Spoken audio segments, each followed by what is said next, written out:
kung tayo po'y talagang jealous for the glory of God, then we want to make known the glory of God. When we seek to glorify God, that's how we will enjoy God.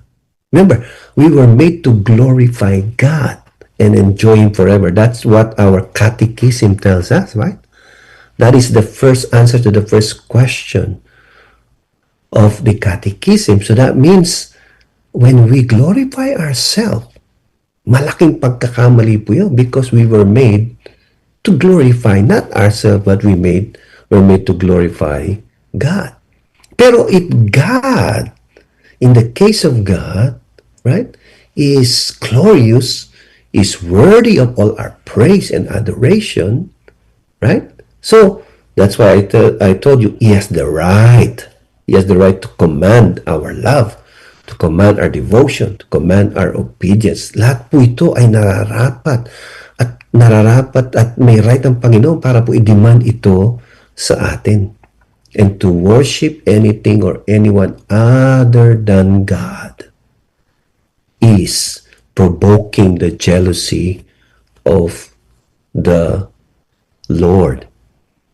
Right? And that's why I said, yung kanya pong jealousy, the attribute of God's jealousy is not indicative. Hindi po ito nangangahulugan na may kahinaan ng Diyos o may kulang sa parte ng Panginoon. No.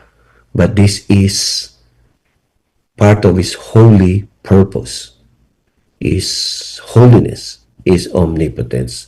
And so, yung po nakita natin kanina na pag-ibig na sinasabi, right? He has the right to feel jealous because He is in a love relationship sa atin po. Yung covenant niya sa atin. And this evoke, right?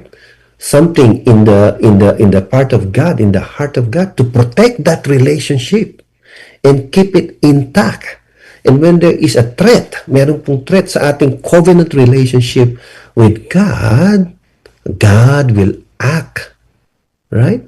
And so nang si Phineas, when he acted on behalf of God, sabi ni Lord, that is a beautiful thing.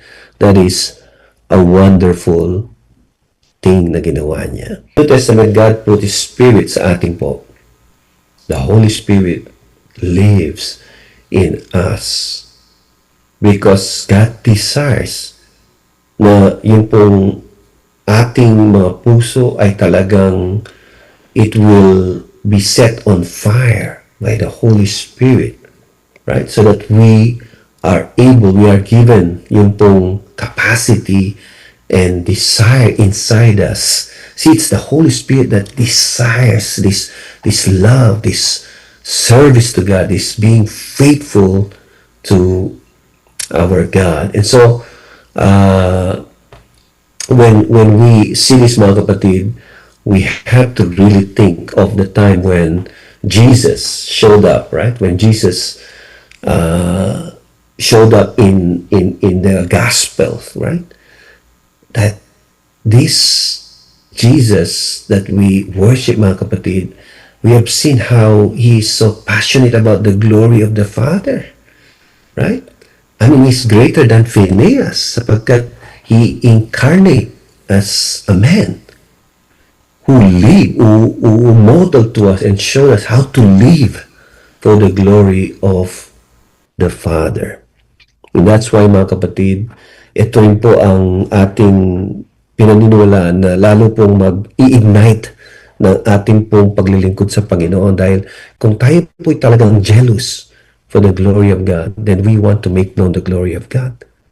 Not only among us, pero even sa mission among other nations. So this will also ignite evangelism, ignite mission, ignite a greater service for our God. And that's why our greatest model, right, an example, is none other than our Lord Jesus Christ. And so I hope, mga kapatid, na makuha natin yung essence and substance ng attribute of God, which we study right now. It's this jealousy of God. And the question is, are we really jealous for God's glory? Are we being provoked to to glorify Him in a way na even to the point, mga kapatid, na kahit na talagang nahihirapan tayo, kahit na we find it very challenging, right? But the zeal and the passion ay nasa atin po. And so, I hope this will help you and me as we understand it deeper and wider and more comprehensive, na marami po ang makikita natin kabutiang idudulot kung talaga pong ang puso natin ay mapuno ng jealousy, right? Because we are trying to align with God's jealousy in the same way that He is jealous for His glory, for His holiness, and for our faithfulness, right?